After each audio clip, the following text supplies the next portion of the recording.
오늘 우리가 함께 묵상할 말씀은 시편 76편 1절에서 12절까지의 말씀입니다. 시편 76편 1절에서 12절까지의 말씀 우리 함께 읽고 오늘 우리에게 주시는 하나님의 은혜를 함께 나누도록 하겠습니다.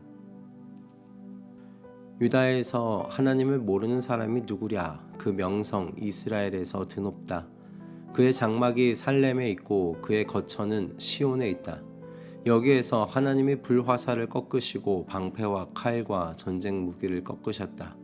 주님의 영광 그 찬란함 사냥거리 풍부한 저 산들보다 더 큽니다. 마음이 담대한 자들도 그들이 가졌던 것 다 빼앗기고 영원한 잠을 자고 있습니다.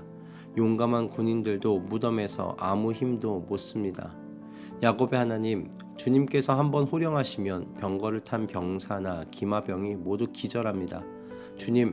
주님은 두려우신 분, 주님께서 한번 진노하시면 누가 감히 주님 앞에 설 수 있겠습니까? 주님께서 하늘에서 판결을 내리셨을 때 온 땅은 두려워하며 숨을 죽였습니다. 주님께서는 이렇게 재판을 하시어 이 땅에서 억눌린 사람들을 구원해 주셨습니다. 진실로 사람의 분노는 주님의 영광을 더할 뿐이요 그 분노에서 살아남은 자들은 주님께서 허리띠처럼 묶어버릴 것입니다. 너희는 주 하나님께 서원하고 그 서원을 지켜라. 사방에 있는 모든 민족들아 마땅히 경외할 분에게 예물을 드려라.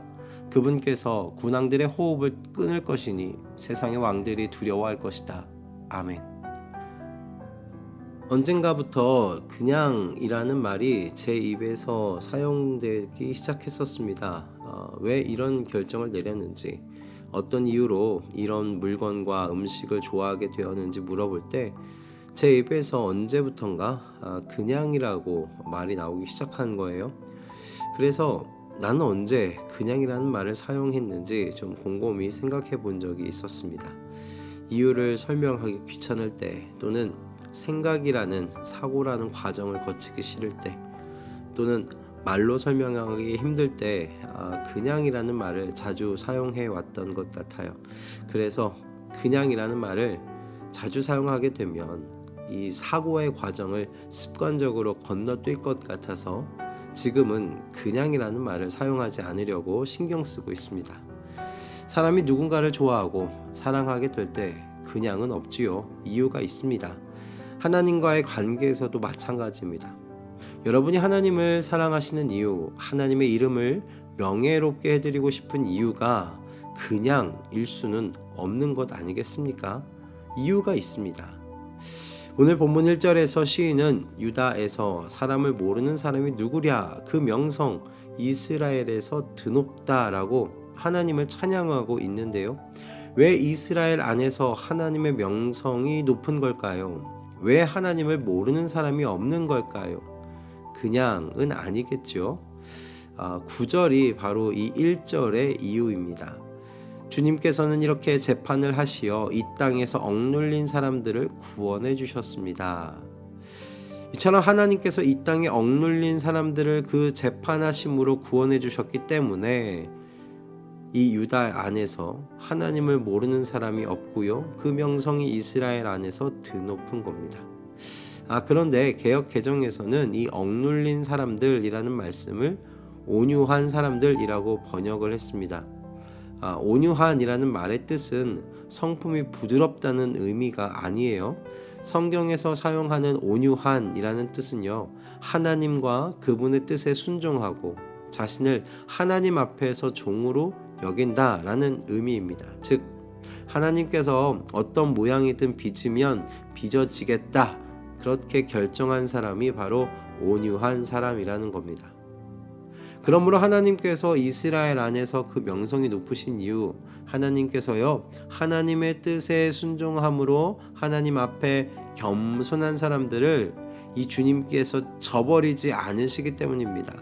하나님께서는 하나님의 그 이기시는 능력, 그 크신 능력을 이와 같은 하나님의 백성들을 위해서요 적극적으로 사용하심으로 하나님의 백성들을 구원하시기 때문에 하나님의 명성이 이스라엘 안에서 높다고 시인이 노래하고 있는 거죠.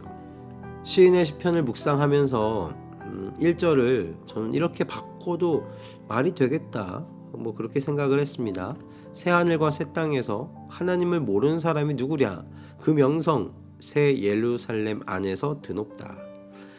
잠시 하나님께서 이끌고 오실 새 하늘과 새 땅 그리고 새 예루살렘에 대하여 상상을 좀 해봤습니다. 그곳에서는 하나님을 모르는 사람이 있을 수 없습니다. 왜 그렇겠습니까? 그곳에 모인 모든 사람은 자신이 이곳에 있을 수 있는 이유가 자신을 구원하시기 위한 하나님의 크신 일 때문임을 알기 때문입니다. 자신이 하나님의 크신 은혜와 자비와 은덕을 입었음을 아는 사람들이기 때문이지요.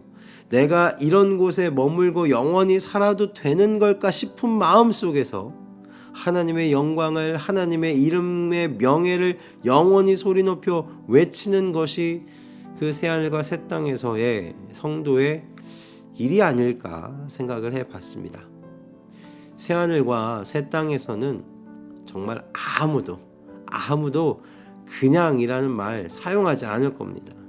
누구를 붙잡고 물어봐도 왜 하나님 사랑하게 되었는지, 왜 하나님의 이름의 그 명예를 지금 이렇게 드높이고 있는지, 그 이유를 누구를 붙잡고 물어봐도 그만 이야기해 달라고 그렇게 말해야 멈출 정도로 하나님을 사랑하며 그분께 순종하는 이유를 설명하지 않겠습니까? 새하늘과 새 땅에서는 그것이 하나님을 향한 찬양이겠지요.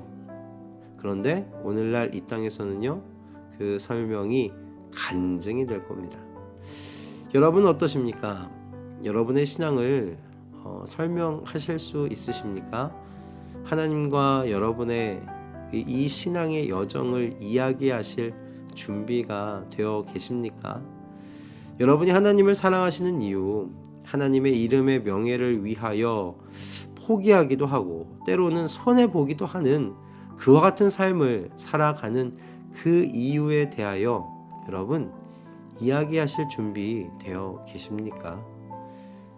그냥이라는 답변으로 퉁쳐지는 그런 신앙 아니었으면 좋겠습니다. 그냥이라는 답변은 하나님과 우리의 관계가 어떤 수준인지를 보여주는 것 아닐까 생각이 들었어요. 나를 구원하시기 위해 하신 하나님의 크신 일에 대하여 생각한 적이 없고 정리해 본 적이 없기에 그냥이라는 말이 나오는 것 아닐까 생각해 봅니다. 여러분, 우리의 신앙 물론 신비입니다. 사람의 말로는 표현하기 어려운 영역과 경지가 분명히 있습니다. 그러나 여러분, 하나님께서요 지금 저와 여러분에게 사람의 글과 사람의 말을 통해서 하나님의 성품을 가르치고 계시다는 것 여러분 잊지 않으시길 소원합니다. 하나님의 구원의 그 크신 일을 알려주신 여러분 그 역사, 사람의 글과 말이었습니다. 그렇게 하나님 나라의 비밀을요 사람의 말과 글을 통하여 우리에게 전하여 주셨습니다. 그러니 여러분의 하나님과 함께 했던, 하나님과 함께 걸어온 이 신앙의 이유를 잘 정리해 보실 수 있기 바랍니다. 그렇게 하려고 할 때 하나님께서 지혜 주실 줄 믿습니다. 이 과정이 하나님 나라의 나팔수, 예수 그리스도의 십자가의 나팔수로서 준비되어가는 과정이 될 줄로 믿습니다. 하나님께서 아직 하나님 나라의 잃어버린 양들을 찾는 과정 중에 계신데 이렇게 준비되어 있는 주님의 종들을 통해서 이 일을 완수해 가실 줄 믿습니다. 그러니 여러분 잠잠히 주님 앞에 앉아서 우리 주 하나님을 신앙하는 그 여정을 정리해 보시는 시간 갖기를 권면드립니다. 이 시간을 통하여 하나님의 명성이 이스라엘 안에서 드높다라는 그 1절의 말씀이 저와 여러분의 내면 가운데 이루어지기를 소원합니다. 분명 하나님을 더 사랑하며 최고의 하나님께 나의 최선을 드려야지 라는 그 소원과 갈망이 우리 가운데 일어나게 될 줄로 믿습니다. 할렐루야. 기도하겠습니다. 주님, 오늘 시편의 말씀을 통해 잠시 잊었던 것을 기억하게 해주셔서 감사합니다. 하나님을 신앙하는 이유를 더욱 명확하게 정리하게 될수록 주님을 향한 사랑과 찬양과 순종과 갈망이 더 깊어져 갈 줄로 믿습니다. 주님, 우리의 신앙이 칼과 칼이 서로 부딪히며 벼려지는 그런 신앙 되게 해주십시오. 두리뭉실한 신앙에 만족하며 살아가지 아니하도록 주님, 저희들의 마음을 깨워 주시옵소서. 오늘 이 말씀으로 주님의 종들의 마음을 깨워 주심에 감사드리오며 우리 주 예수 그리스도의 이름으로 기도드립니다. 아멘.